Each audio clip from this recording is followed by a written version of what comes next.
Hey guys, welcome back to another sewing tutorial. In this video, I would like to show you on how I made this Victorian corset with a corset busk. If you'd like to know how I made this, stay tuned and don't forget to subscribe.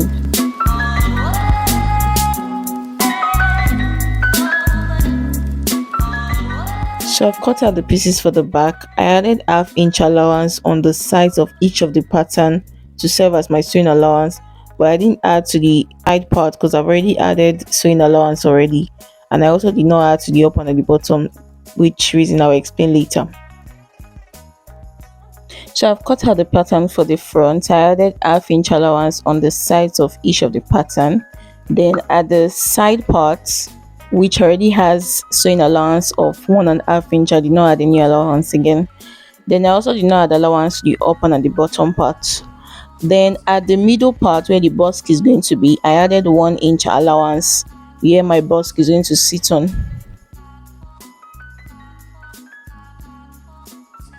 So the reason why I did not add allowance to the up and the bottom, which I was supposed to, was because of the size of the busk that I had. So as you can see, the box is not that long. I didn't get the long one, so if I add allowance to the up and the bottom, it will be too long for the busk. So that's why I did not bother to add any allowance to it. But if you're sewing and you can get a longer size, then you can add allowance to yours.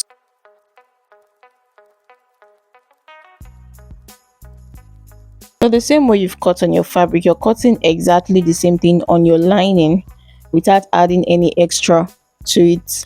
So I've also ironed interfacing on it. The interfacing I use is called canvas, but you can use chestworthy depending on how you want it. So I'm just going to remove all the pattern and then place each of the pieces just the way you are going to stitch it. So this is the front part, this is the middle point for the front part, and then this is the second panel for the front part as well. So it goes like this. So I'm just using the pattern paper to mark them so as not to make a mistake, or you can go ahead and do these notches that I did already. So this is how it's going to look like, and then you're going to stitch it just like this.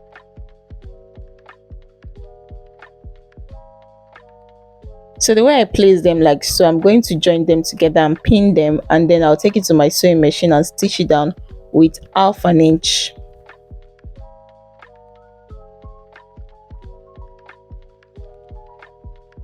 The front side has 2 pieces.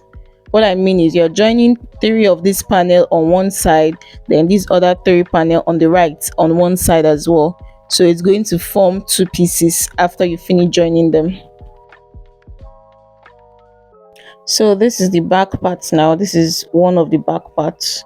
So I'm going to open them up and then place it just the way I place the front part and show you how you're going to stitch them. So before removing the panel, remember to notch the sides that are going to join together, and then also notch the up so as not to make a mistake and join up and bottom separately. So always remember to cross check your work, which I'm doing right now with my pattern paper, to make sure that they all align together. There is no shame in that. Even the best of the best do cross check. So I'm going to join the pieces together with 1/2 inch. I'm just going to place them on top of each other and pin them.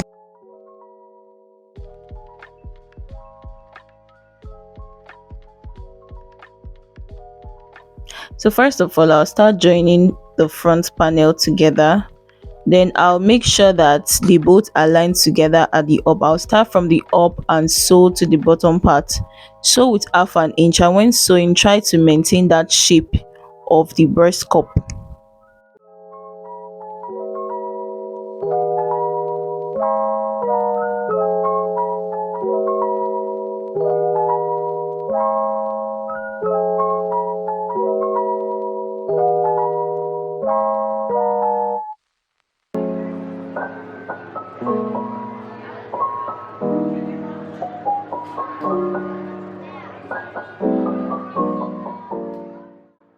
At this point, I've already joined all the pieces of the front together, so I'm going to open it up and then iron it open.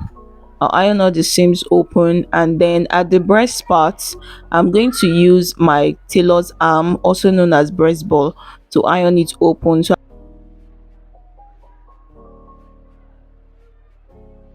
after ironing the seams flat, next step is to fix the bone. So to fix my bone, first of all, I'm using a plastic bone for this tutorial.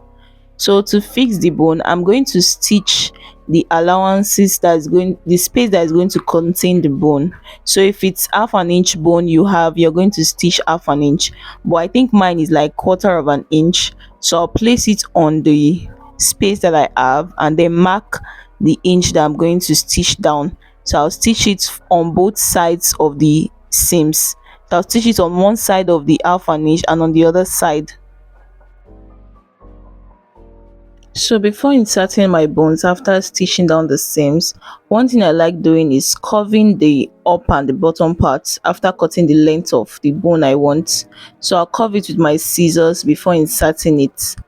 So this is just how I'm going to insert it, and then I'll iron it and make it lay flat.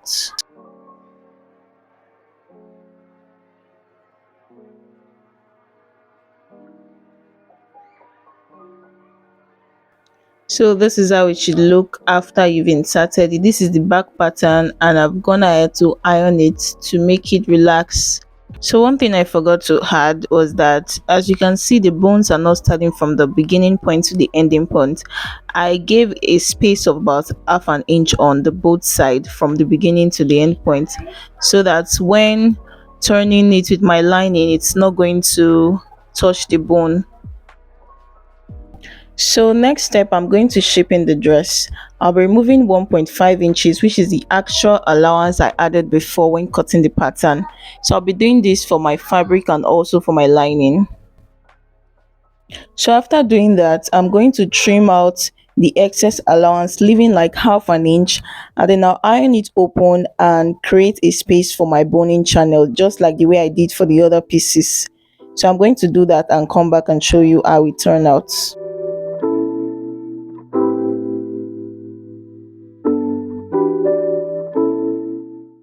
So this is one side of the dress that has come out well, and this is the other side of both the front and the back.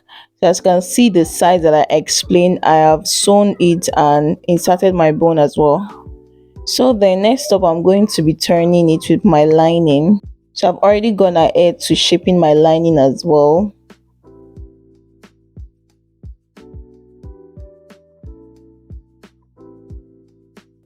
So before turning with my line, I'll first of all join the two pieces together, and then I'll trim off any excess allowances that is in it. So despite the fact that you cut them together equally, there might be excess allowances, so be sure to trim them off before turning it with your lining. So do this as well for the lining.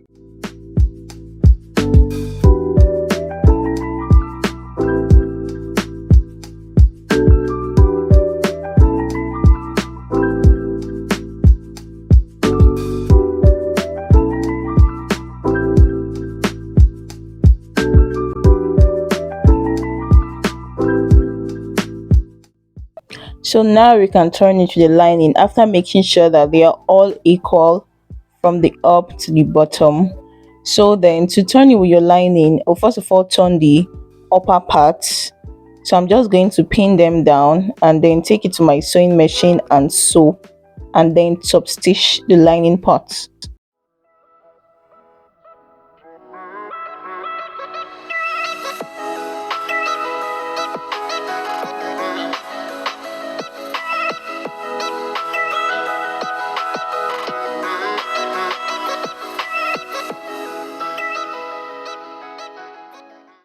So after stitching it down, you open it up like so, and then you top stitch on the lining part. So you bring the seams to the lining part and then you top stitch. So after doing that, I gave it a good press, and you can see how relaxed it is now. So at this lacing part, I'm going to turn it and then I'll sew down with about half an inch. So I'll take it to the sewing machine, sew with half an inch. Then after turning it, I'll give it a good press, and then I'll run about quarter of an inch space where I'm going to be inserting my bone. So just as I explained, after turning it at first, I gave it a good press and then I top stitch enough space for the plastic bone to pass through. So you need to do this before inserting your eyelets. So going to the other sides where our corset busk is going to be, I noticed that after pinning it down, the lining was now a bit XX. So I don't know why this is like so. Maybe the lining is a bit stretchy or something. So I'm going to trim that out first of all, and then I'll show you what next to do.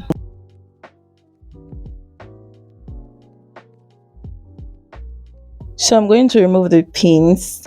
And now it is the time that we've all been waiting for. I hope you're as excited as I am. So it's time to fix the corset box. Woo! I think we need drum rolls for this. Okay, so here is the corset busk. So there are two parts of this. One side is called the knob and the other side is called the loop. So the loop is the side that has O and the knob is the side that has a piercing coming out. So if you can see closely, I labeled the upper part T, which is the top part. So to fix it, the way I bought it, this is how it appeared, and this is the actual correct way to fix it. So seeing that the middle has a little space of about quarter of an inch, that's the correct way to fix it. So let's just say maybe it did not appear like this. How are you going to know?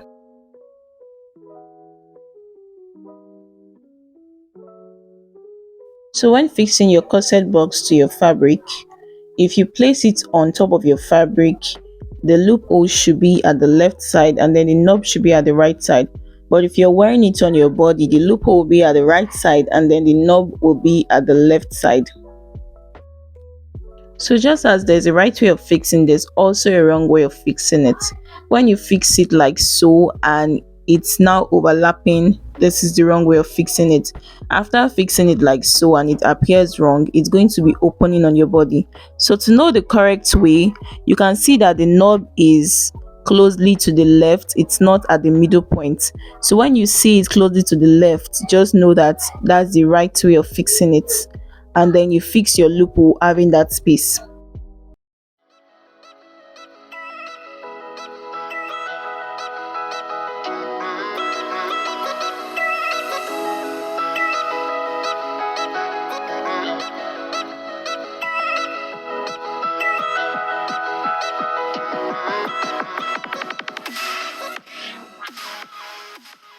So I'll go ahead to fix the corset bust. So I'll turn the fabric inside out and then I'll mark out the allowance I took when cutting it, which is the 1 inch allowance for the corset busk.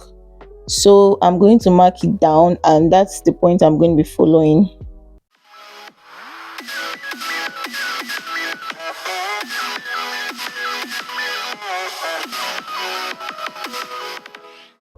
So if you look closely, the loophole has up and bottom part. So if you see it in person, you are going to know the up and bottom part because there's like a knot at the upper part. So you are just going to fix it like so, where the up will be at the top of the fabric, if you get what I mean. So I'm going to mark it from the inside using that 1 inch point that I've already underlined. So I'm going to mark out the places where the loophole is going to be coming out from. So those places are the places I'm not going to sew. Then I'll sew the rest part. So if you look closely, I'm just going to mark out those places. You mark it very close enough for it to pass, not too tight and not too free.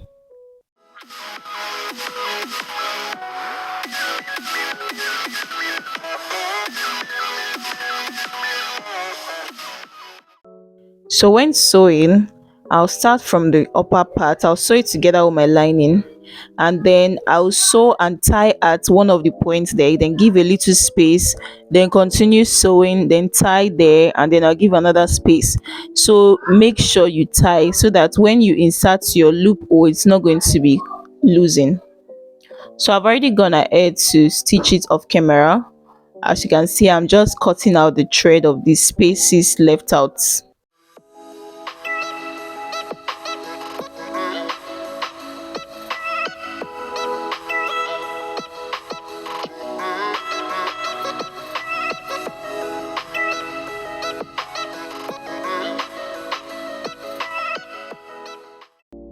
So after I finish stitching it, I open the seams to iron it, and then I'm going to try inserting my box to check if the hole was enough space to pass through. So the hole was exact.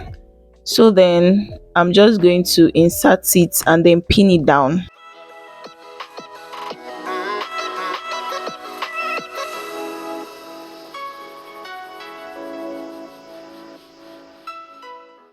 While I was trying to fix it, it seemed difficult to fix it. Not that there was any issue, but it was just stressful to fix. It was not just going in well.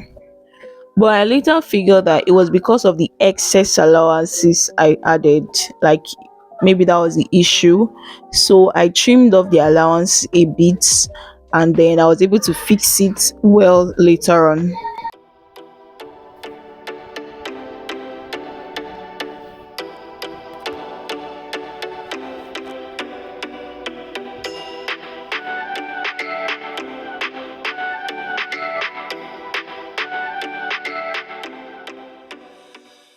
So after I've successfully fixed it, I used a pin to secure it so it will not be moving out from that point. So then I'm going to sew directly close to the iron, directly close to the busk rather. So I'll take it to my sewing machine and top stitch that, and then I'll come show you. As you can see, I've already gone ahead to stitch it just close to the busk so it will not be shifting from the point. So I'm going to remove my pins now, and then we'll do the other part of the corset busk, which is fixing the knob.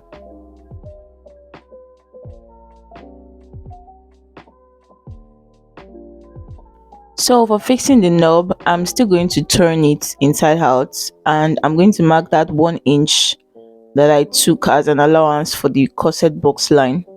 So I'll mark it down, and then I'll stitch that place from the up to the bottom part.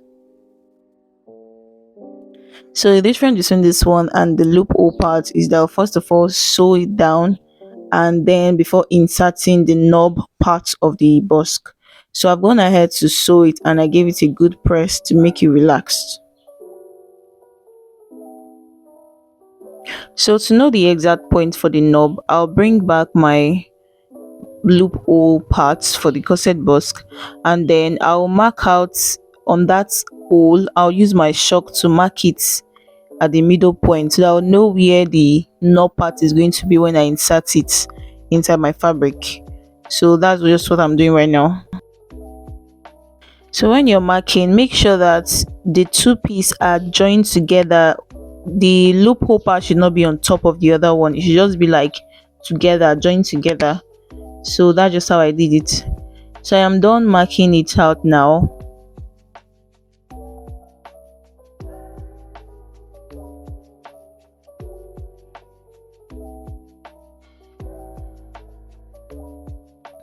So I'm going to insert the second part of the busk now, and I'm just going to cross check to see if the knob corresponds with the mark that I've made.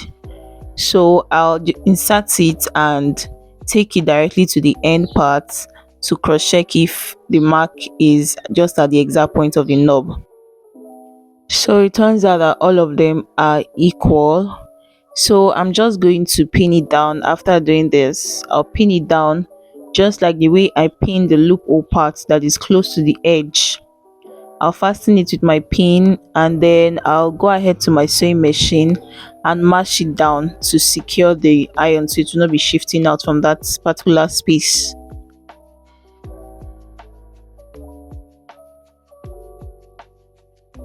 While you're pinning, make sure that your knob is directly on the point where you mark your chalk, since you've already cross-checked it to see that it's aligned together. So you must make sure that the knob is directly under the chalk points.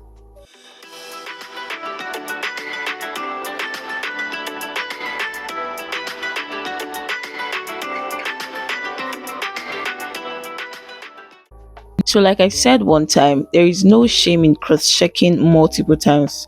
So I'm going to cross-check now to see if when I place the loophole on top of the other part, it is directly on top of the knob, because you don't want to go ahead and fix everything and sew your dress, and then you wear it and try and test it, then you see that it's not aligning well.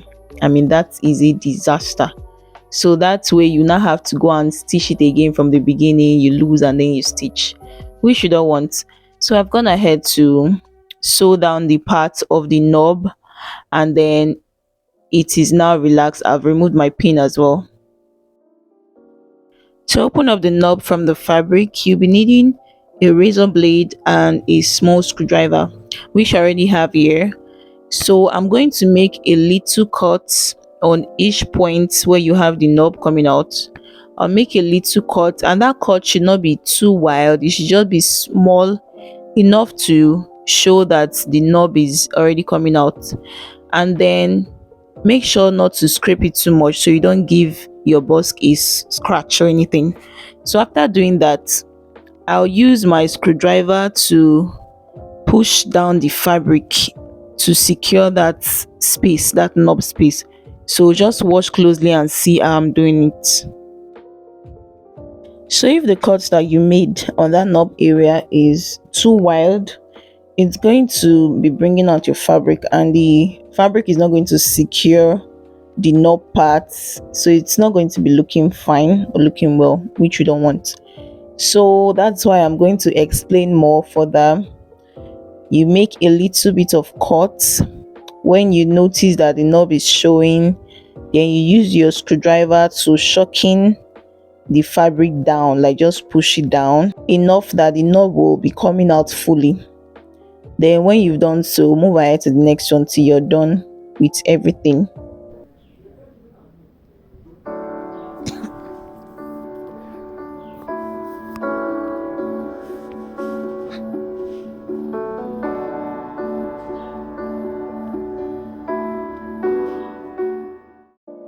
So now I'm done with every other part. So I've just fixed both of the busks together, and it's aligning very well.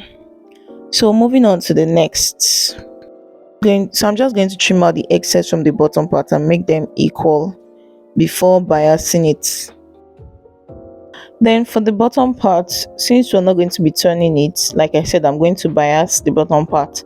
So I'll measure what I have on each part of the dress, and then what I have here is 19.5. So I'm going to cut a long strip of 19.5 with about an inch, like 1 inch sewing allowance, and then 2 inches wideness, so which is what I'm going to use to bias the bottom part of each of them.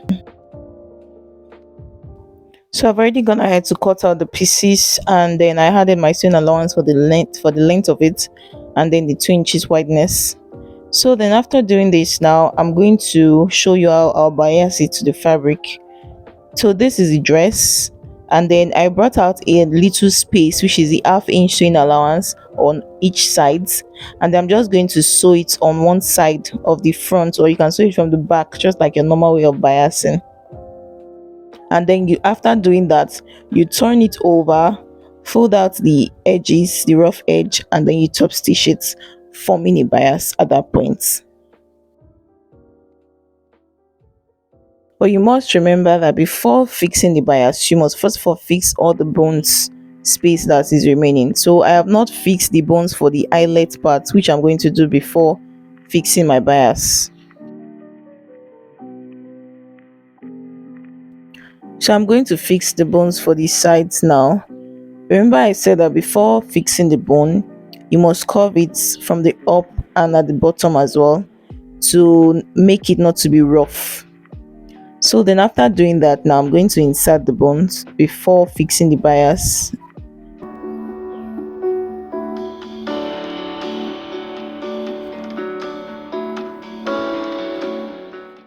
After fixing it, make sure that the length of the bone is not long enough to the end of the fabric. So then before fixing the bias, you're supposed to press it, but because of time, I'll leave that one first and then go ahead to fix the remaining parts. So then I've gone ahead to stitch one side of the bias strip together to the fabric. This was what I was explaining before, that you fold the rough edges and then you top stitch it. So I'm going to fold it again and see, just watch closely.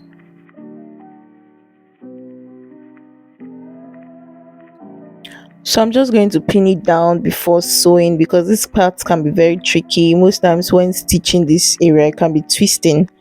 So after pinning it, I'll take it to my sewing machine and top stitch it. So I'll do this one for one part of the dress and then do it for the second part. Know that it's two parts.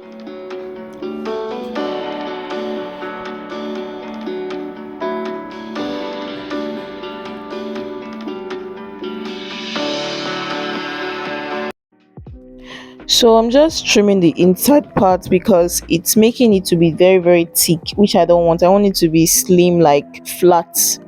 So I'm just trimming that thickness part and then I'm going to do what I said I wanted to do for it, is fold and top stitch.